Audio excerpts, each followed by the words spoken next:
Selamat datang di podcast Biar Nggak Nyesel episode kesekian, studio baru.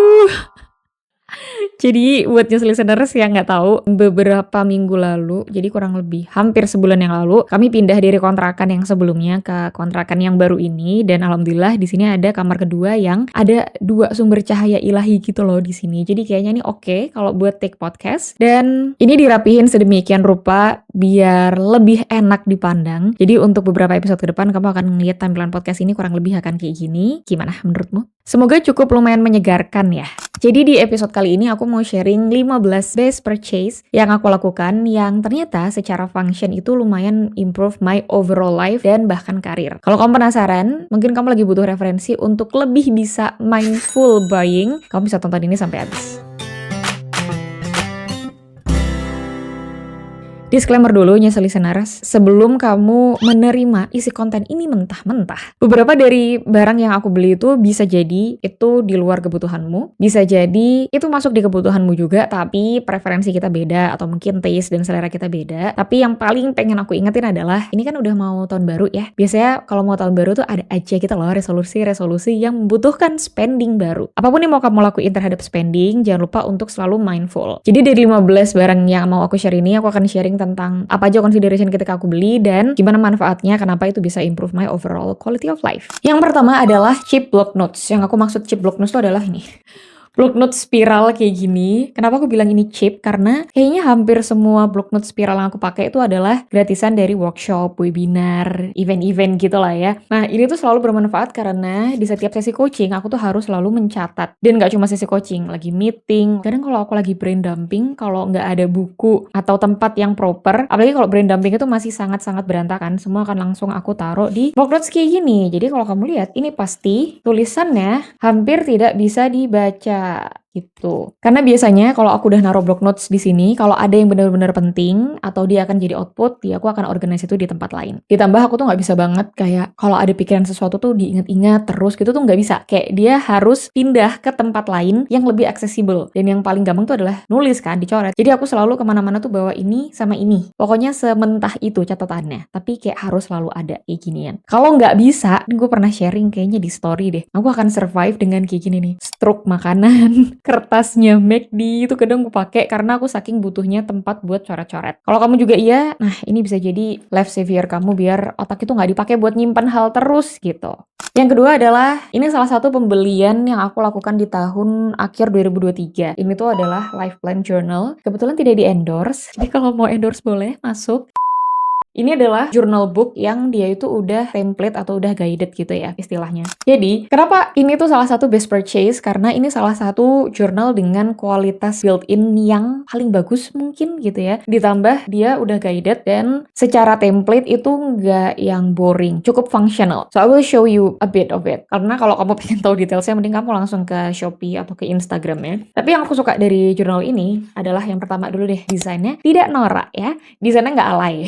Yang kedua dia hardcover, terus ada ini strapnya gitu. Jadi kalau misalkan aku pasang stiker dan sticky notes kayak ini kan kebuka nih karena dia ada isinya, itu bisa ditali jadi bisa lebih rapih gitu loh kelihatannya. Tapi yang paling bikin impress itu adalah kualitas kertasnya. Menurut aku udah nggak bisa ya kalau misalkan kamu anak yang suka journaling, kualitas kertas tuh kayaknya nomor 1 deh atau nomor 2 setelah kualitas pulpen. Nah ini kualitas kertasnya bagus, GSM-nya berapa aku nggak begitu aware, tapi tebel, putih, dan dia nggak gampang apa sih kalau kamu ngapus terus dia akan terkelupas.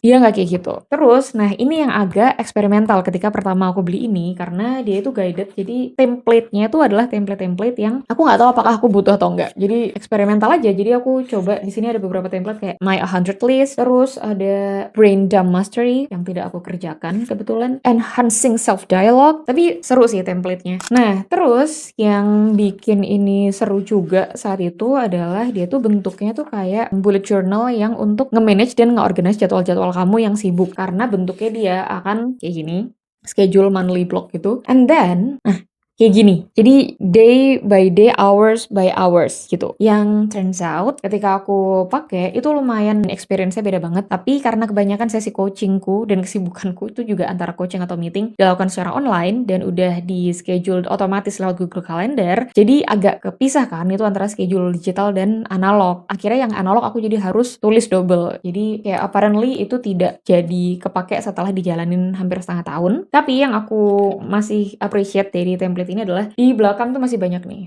template buat reflex, gratitude. Terus nah yang paling penting adalah ada blank space-nya karena aku anaknya harus banget daily journal kayaknya. Nah kenapa aku sebut ini juga best purchase karena sebelum-sebelumnya aku setiap beli journal tuh selalu yang polosan, yang dotted aja, terus sisanya aku gambar-gambarin sendiri lah gitu. Ketika aku beli life plan journal ini aku nggak perlu musingin template apa yang mau aku pakai di tahun itu. Itu lumayan time saving ya dan energy saving ternyata.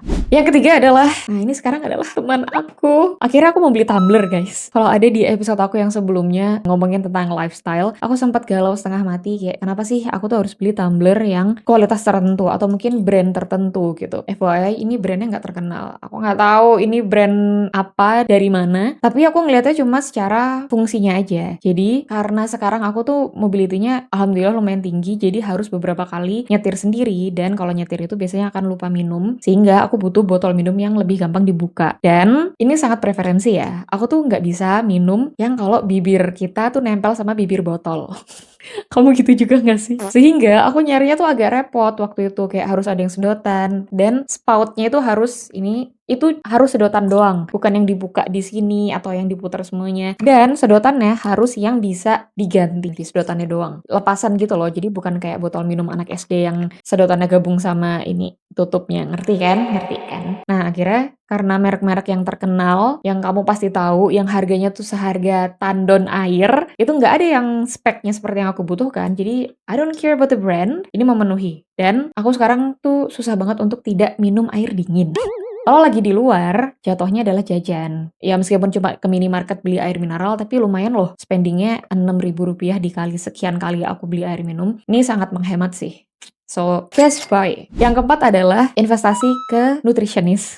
Jadi di tahun 2022, ini mungkin nggak bisa dibilang purchase, karena saat itu aku alhamdulillah dapat fasilitas dari kantor untuk bisa konsul sama nutritionist. Nah, saat itu aku gunakan nutritionist ini untuk mengkonsulkan masalah gizi dan masalah badan, supaya badanku itu menjadi lebih fit dan lebih bugar. Karena insya Allah dan alhamdulillahnya, nggak ada penyakit yang terlalu serius di aku sekarang. Dan aku ngerasa kayaknya ini badan nggak terlalu ideal deh, apalagi waktu itu aku tuh sangat-sangat underweight selama 25 tahun. Jadi kalau kamu ada rezeki lebih dibandingkan jajan atau beli barang-barang yang mungkin kamu belum tentu tahu manfaat dan apakah kamu benar-benar butuh, mungkin kamu bisa explore untuk alokasiin uangnya itu ke jasa yang bisa improve quality of life-mu. Salah satunya kalau di aku adalah nutritionist itu. Nah, dari nutritionist itu saat itu aku dapat resep makan. Jadi karena aku mau naikin berat badan dan semua kebutuhan dari aktivitasku, aku dikasih resep makan sama resep vitamin. Ini membawa kita kepada best purchase-ku yang berikutnya. Ini nggak di-endorse ya, lagi-lagi.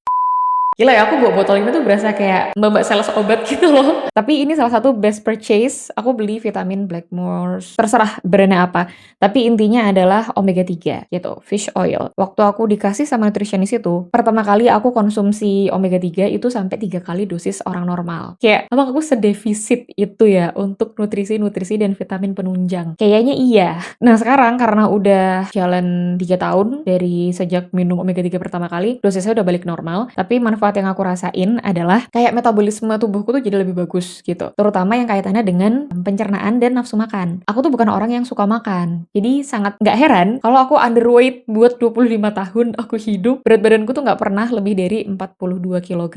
Ketika dikasih omega 3 kayak somehow nafsu makannya jadi lebih baik. Lebih doyan makan. Dan porsi makannya tetap sama. Jadi aku tuh jarang makan tapi sekali makan makannya banyak gitu. Tapi kayaknya penggunaan energinya nggak terlalu optimal. Jadi kayak makan banyak tapi nggak jadi daging gitu loh. Nggak jadi otot juga. Nah ketika dikasih omega 3 jadi lebih bagus, berat badannya juga naik dan alhamdulillah cukup seimbang, nggak yang terus tiba-tiba jadi gembrot. Jadi kalau kamu mau spending dan kamu punya tabungan lebih, coba deh riset vitamin apa yang sekiranya kamu butuhin dan alokasiin uangnya ke suplemen yang bisa jadi kamu butuhin. Tapi yang penting jangan berlebihan dan pastiin kalau itu sesuai dengan kebutuhan badan kamu. Best purchase yang kelima adalah ini SSD, Solid State Drive. Kalau dulu waktu aku kuliah tuh yang lumayan paling terkenal adalah hard disk. Kalau hard disk tuh aku juga ada sebenarnya. Kalau dulu aku suka nyimpen data-data dan dokumen-dokumen yang jarang aku akses tuh aku taruh di hard disk. Cuman hard diskku 1 tera ini udah penuh. Ya isinya episode-episode podcast. Terus aku beli lagi another storage drive. Tapi kali ini aku belinya yang SSD karena katanya SSD itu jauh lebih stabil. Dan lihat deh guys, bentuknya tuh jauh banget. Lebih compact kan yang ini, kayak flash disk aja gitu. Dan transfer rate-nya katanya lebih cepat dan bentuknya cute. Karena dia warnanya pink metallic. Ini salah satu best purchase karena akhirnya aku sekarang kalau misalkan mau ngedit konten, mau nyimpen konten, dan mau transfer konten dari HP ke laptop, ke device yang lain tuh jadi gampang karena ini juga OTG gitu. Jadi bisa ditancap ke HP. Next best purchase adalah kamera eksternal dari Logitech. Ini warnanya pink juga. Kamu akan menemukan beberapa barang pink lagi setelah ini. Nah, kamera eksternal ini sebenarnya membantu untuk meningkatkan kualitas gambar ketika lagi video call. Apalagi kalau buat coaching, mentoring, webinar itu kan aku nggak mungkin off cam kan. Jadi pasti selalu butuh kamera yang jernih. Nah, dari pengalaman dan banyaknya laptop yang aku coba, webcam bawaan laptop itu selalu nggak lebih bagus dari si Logitech ini. Aku nggak tahu speknya gimana, jadi silahkan dikepoin aja di website resminya. Tapi yang jelas ini tuh beneran jernih banget dan gampang, pokoknya cuma pakai tancapin USB aja. Terus menurut aku bentuknya juga cukup compact, jadi bisa dibawa kemana-mana dan hampir selalu aku bawa kemana-mana. Next purchase berikutnya adalah stand laptop. Nah ini kayak agak bulky dan agak berat. Ini stand laptop yang kayak gini, yang dia tuh bisa rotate 360 derajat. Jadi lumayan oke sih, cukup fungsional juga, tapi berat banget ya Allah. Saya taruh lagi ya barangnya karena berat. Tapi intinya stand laptop ini best purchase karena dia itu bisa bikin posisi duduk dan bekerja itu jadi lebih ergonomis. Meskipun ya namanya back pain tuh tetap ada ya. Tapi itu udah jauh-jauh cukup membantu dibandingkan kalau kita harus crunching gitu kan. Karena laptop kita biasanya hanya akan setinggi meja, padahal kita duduknya tidak sejajar dengan meja gitu. You know what I mean? Jadi stand laptop itu menurut aku salah satu investment yang mungkin perlu kamu alokasikan, terutama kalau kamu itu kerjanya kantoran yang banyak di belakang laptop. Lumayan berpengaruh ke kesehatan gitu loh kalau postur dudukmu itu nggak bagus. Next best purchase-nya adalah yang pink-pink juga, dan kayaknya harusnya aku tuh di endorse deh sama Logitech setelah tadi aku nyebut kamera eksternalnya. Aku juga pakai mouse eksternalnya yang warna pink lagi sampai udah dekil, tapi ya udahlah ya. Ini sangat membantu karena aku tidak bisa pakai trackpad laptop. Kayak nggak fleksibel gitu loh, dan again secara postur itu sering bikin kram telapak tangan. Dan aku juga pakai si keyboard eksternalnya, ini kayak keyboard sejuta umat gak sih, warna pink juga. Biar matching aja sih sebenarnya. Oh fun fact, iPadku sama HP ku juga warnanya pink. Nah, keyboard eksternal ini, kenapa aku bilang best purchase? Karena dengan tadi aku pakai stand laptop yang dia akan bikin posisi laptopnya lebih tinggi, otomatis aku jadi jauh kan jangkauan ke keyboard laptopnya. Jadi aku pakailah external keyboard. Aku cukup yakin sih, sebagian besar dari kamu juga mungkin udah menerapkan itu untuk memastikan postur kamu ketika bekerja jauh lebih baik. Dan that's what I did too. Next best purchase adalah kursi kerja. Jadi kursi kerjaku ini dari Fantech. Warnanya kebetulan tidak pink ya. Memang ini agak salah satu keblunderan di dalam hidup, warnanya jadi nggak matching gitu. Tapi ini salah satu kursi kerja, satu-satunya sih, kursi kerja yang aku pakai dari sejak zaman COVID karena dirumahkan. Jadi aku beli kursi yang jauh lebih proper karena kalau di kantor tuh kursinya sebenarnya udah sangat proper. Begitu kerja di rumah kayak, oh ternyata kita tidak punya kursi kerja ya. Jadi ini udah dari tahun 2021, udah 4 tahun dan masih sangat oke. Selanjutnya adalah aplikasi. Jadi nama aplikasinya adalah Money Lover. Aplikasi ini tuh adalah aplikasi pencatat keuangan. Aku udah pakai ini tuh dari sejak pertama kali aku punya gaji. Aku langsung cari aplikasi yang bisa mencatat dan nge-track semua pengeluaranku dan juga pemasukanku. Dan dari awal aku selalu pakai Money Lover ini. Menurut aku dia cukup bagus secara experience, sangat intuitif, gampang. User experience dan user interface-nya pun juga nggak berisik gitu, nggak terlalu banyak pilihan yang malah bikin kita jadi overthinking sebelum pakai aplikasinya. Terus yang bagus juga, dia bisa shared wallet. Jadi dalam satu akun, aku sharing wallet ini sama suamiku. Jadi kita nyatetnya apa akan ke-capture di satu wallet gitu. Dan integrasinya dulu sih sering error, tapi aku lihat kayaknya tahun-tahun ini udah jauh lebih baik. Dia juga pasti ada sistem atau dashboard untuk ngerekap pengeluarannya dalam bentuk chart yang menurut aku juga cukup mudah dipahami, meskipun ada beberapa fitur yang sebenarnya masih bisa sangat diimprove gitu ya. Tapi oke lah, untuk pencatatan bulanan dan harian ini udah sangat-sangat bagus. Dan yang tadinya aku pakai gratisan, kayaknya aku cuma pakai 2-3 bulan, akhirnya aku langsung purchase yang lifetime, jadi pro version yang lifetime. Dan menurut aku tuh jadi salah satu pembelian yang terbaik karena makin kesini harga dia makin mahal.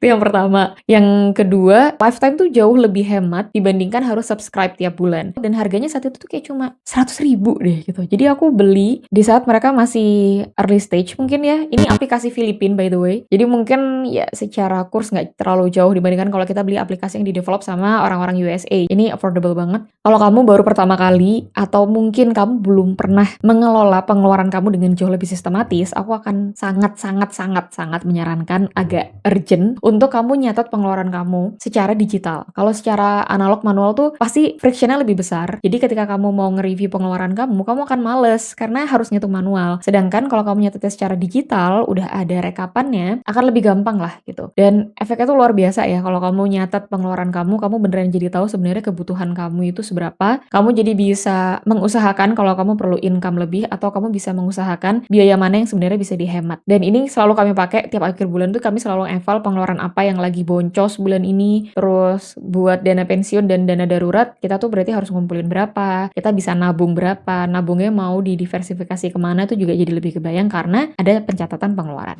Next, ini sebenarnya nggak yang best purchase yang gimana-gimana, tapi benda ini tuh sebenarnya jadi agak aku stok di rumah. Tidak lain dan tidak bukan adalah matcha bubuk. Ini yang kebetulan aku punya tuh dari Dilpi. Kayaknya bukan matcha yang ceremonial, it's supposed to be premium matcha, tapi mungkin yang culinary grade. Nah, kenapa ini jadi best purchase? Karena kalau aku punya stok matcha bubuk di rumah, aku akan jadi lebih jarang, benar sekali, beli di kafe. Jadi jarang beli di kafe, terus craving for matchanya juga jadi lebih terkontrol karena kayak ya kasarnya kalaupun tiap hari gue mau minum matcha, ada gitu loh di rumah. Dan kenapa matcha? Kayaknya alasannya sama kayak kebanyakan orang non-coffee lainnya ya. Kami tuh nggak kuat minum kopi. Dulu mikir kayak, cupu. Tapi lama-lama, tidak. Ini adalah bagian dari mekanisme tubuh. Kami tuh nggak kuat minum kopi. Kalau aku tuh pasti langsung pusing atau asam lambung langsung naik. Kalau suamiku tuh bahkan dia bisa langsung jantungnya dekupnya kenceng dan anxious. Jadi pokoknya moodnya jadi nggak terlalu enak after effect-nya setelah minum kopi. Meskipun kadang dengan minum kopi tuh langsung dapet adrenalin boost gitu loh. Jadi kalau lagi butuh ketemu sama orang yang agak sulit, nah kopi bisa membantu gitu ya. Tapi kalau butuh produktif dan butuh kreatif, terutama buat aku, matcha tuh selalu bisa kasih level kafein yang cukup gitu, yang pas. Nggak terlalu tinggi kayak kopi, tapi nggak terlalu rendah kayak teh. Karena I'm a tea drinker, tapi ternyata teh tuh nggak terlalu membantu ya untuk ngasih kafein gitu. So, ya, matcha powder di rumah tuh is really good to go. Base purchase berikutnya adalah sticky notes. Nah, jadi aku punya banyak sticky notes. Ini kita pisah, kita bagi jadi dua. Pertama adalah sticky notes yang ini, sticky notes yang biasa, sticky notes gini. Aku punya 3 ukuran. Ini sangat-sangat membantu dan sangat-sangat fungsional. Selain kalau aku punya ide, again, kalau nggak di block note yang spiral murah-murah itu tadi, aku akan tulis di sticky notes karena dia bisa ditempel di mana-mana. Dan ya salah satu keunggulannya sticky notes itu kan dia nggak ngerusak kan. Jadi aku sangat tidak ngerasa bersalah kalau ada sticky notes berserakan di rumahku. Pernah ada momen di mana sticky notes tuh bener-bener ada di setiap sudut rumah. Di cermin, di dekat wastafel, di kulkas, di meja kerja, di kamar, buat mengingatkan hal-hal kecil gitu. Jadi sticky notes ini selalu aku pakai. Ide-ide yang aku butuh kayak dekat sama aku, biasanya aku tulis di sticky notes buat aku tempel entah di laptop, di dekat HP, di tembok gitu. Aku nggak tahu kamu sticky notes geeks juga nggak sih? Aku tuh bisa kayak harus pokoknya di meja kerja tuh harus ada sticky notes. Nah, sticky notes yang tipe kedua, sebenarnya ini tuh kayak index marker gitu. Jadi sticky notes yang bentuknya tuh tab stickers gitu. Mulai dari yang warnanya soft kayak tadi sampai yang warnanya neon-neon seperti ini. Ini fungsinya untuk apa? Fungsinya adalah kalau aku baca buku, aku nggak suka kalau bukuku kotor karena stabilo. Jadi aku akan nempelin sticky notes kayak gini. Kurang lebih bukunya tuh bakal kayak gini nih. Akan ada banyak sticky notes ya gitu loh. Dan selalu satisfying. Kalau banyak sticky notes yang aku suka nyebutin adalah annotation atau kayak annotation stickers. Ya, jadi kalau di buku ada banyak annotationnya tuh berarti kayak banyak hal yang insightful di buku itu. Harusnya ini adalah list yang ke-13 ya. Best purchase berikutnya, buku fiksi. Jadi di 3-4 bulan ke belakang, pokoknya di second half tahun ini, aku tuh banyak banget mengkonsumsi buku-buku fiksi yang ternyata seru banget gitu. Serunya dalam arti kayak kalau buku-buku non-fiksi kayak misalkan ini, itu kan harus dibaca dan ditelaah, dipahami, dan yang paling penting adalah dipraktekin kan. Kalau buku fiksi kan ya you just enjoy the show gitu loh. Dan nggak ngasih stimulus yang terlalu banyak kalau dibandingkan aku nonton series gitu. Kalau nonton series itu kayak pertama di HP, jadi sangat mudah tergoda untuk belok buka aplikasi atau malah jadi scrolling gitu. Tapi kalau baca buku tuh ya udah nggak ada yang bisa kamu pencet di situ kan. Kamu cuma bisa baca just you and your book. Itu sensasi yang emang sangat menyenangkan. Dan buku fiksi itu kasih sensasi yang seru aja gitu, relaxing. Dan selalu works di aku karena akhirnya aku jadi lebih mudah tidur. Karena sebelum tidur aku bukan scrolling tapi aku baca buku fiksi. Pertama tuh aku baca Midnight Library. Sebelum Midnight Library tuh aku baca bukunya yang ini, Seporsi Mie Ayam gitu.